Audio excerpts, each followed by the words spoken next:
Oke, video ini dibuat untuk kalian pahami, untuk kalian pikirkan, untuk kalian pertimbangkan, dan untuk kalian, untuk kalian. Jadi mungkin ini video yang cukup serius, tapi tolong tetap santai aja ya nontonnya. Seperti di judul, di video ini gue bakal bahas tentang yang harus kita lakukan sebelum memulai investasi. Di sini gue bukan mau nonton kalian step-stepnya, misal cara kalian buka akun sekuritas, atau cara kalian untuk memulai investasi properti, atau cara kalian untuk memulai investasi emas. Enggak sama sekali.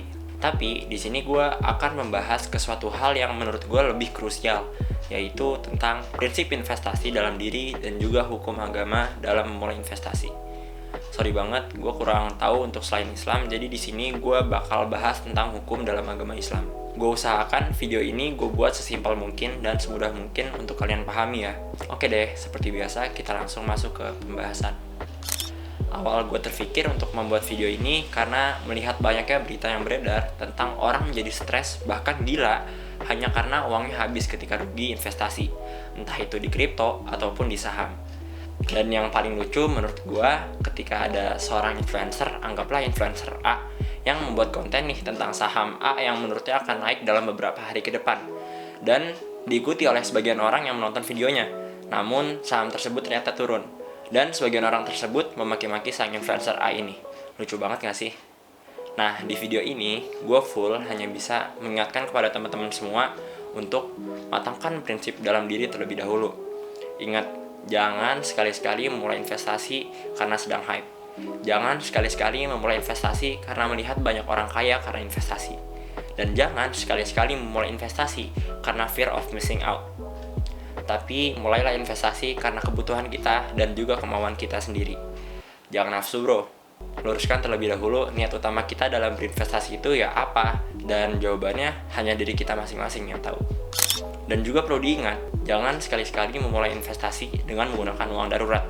Atau simpelnya, uang yang kalian gunakan untuk investasi adalah uang yang kalaupun 100% hilang karena rugi, ya kita santai aja bro. Itu mah bukan investasi Nas, itu mah rugi. Tunggu dulu, banyak loh orang rela membayar webinar bisnis berjuta-juta untuk mendapatkan ilmu. Nah, kurang lebih sama. Anggap kita memulai investasi dengan 1 juta pertama. Ya tentu dong, memulainya juga perlu ilmu yang bisa kita cari dari nonton video di YouTube atau berdiskusi dengan teman yang paham.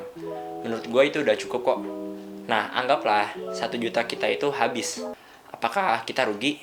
Ya, kita rugi. Tapi menurut gue gak sepenuhnya rugi. Kita anggap aja 1 juta itu untuk bayar webinarnya. Benefit yang kita dapat apa? Ya jelas dong, pengalaman dan ilmu. Karena investasi tanpa praktek menurut gue ya gak bisa. Kurang lebih sama seperti bisnis. Sehingga ketika kita mengeluarkan 1 juta kedua dan rugi lagi, pasti deh lebih baik ruginya dibanding 1 juta yang pertama.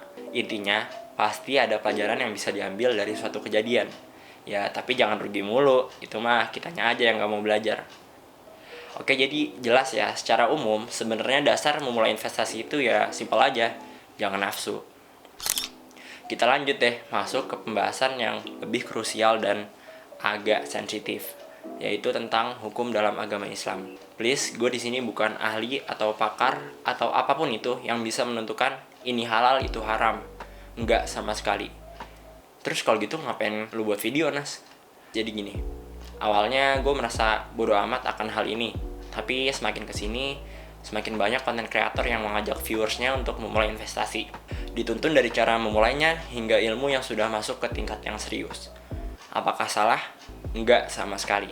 Dan gue pun justru merasa sangat berterima kasih terhadap seluruh konten kreator yang memberikan ilmu investasi, entah itu saham dan lain-lain. Gue benar-benar kagum dengan mereka yang rela memberikan ilmu secara cuma-cuma kepada kita.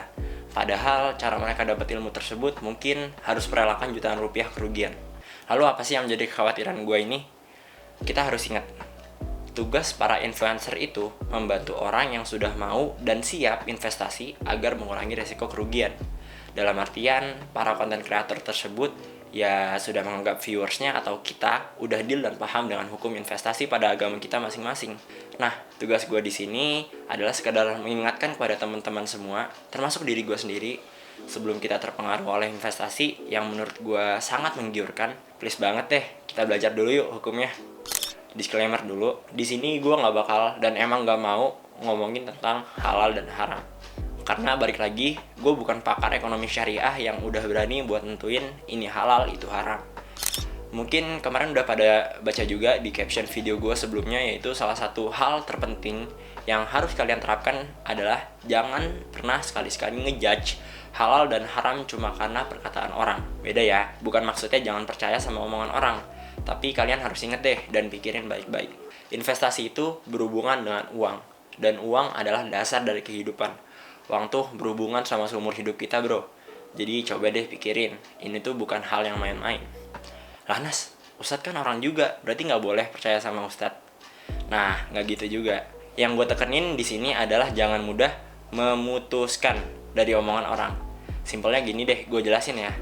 Ketika gue nonton video Ustadz A yang bisa dibilang terkenal banget, beliau bilang investasi A itu halal. Apakah gue sudah puas dengan jawabannya? Belum. Sekali lagi ingat, bukan gue gak percaya, tapi gue masih butuh puluhan referensi terpercaya lainnya untuk meyakinkan diri gue. Kenapa sih harus hati-hati itu? Pokoknya kalian harus selalu ingat kalimat ini. Harus selalu ingat kalimat ini. Investasi berhubungan dengan uang. Uang adalah dasar dari kehidupan dan akan bersama kita seumur hidup. Oh iya, sama satu lagi yang perlu kalian ingat dan penting banget. Tujuan kalian baca blog, menonton video di YouTube, atau berdiskusi langsung dengan pakarnya adalah bukan untuk mencari jawaban apakah ini halal atau haram. Tapi tujuan kalian adalah mencari tahu kenapa ini dihalalkan dan kenapa ini diharamkan. Paham ya bedanya? Sekali lagi, tugas gue di sini tidak lebih dari sekedar pengingat. Entah itu pengingat untuk kalian maupun diri gue sendiri. Yuk kita sama-sama pikirkan lebih matang lagi sebelum mulai investasi. Walaupun mungkin pada akhirnya kita memiliki kesimpulan yang berbeda.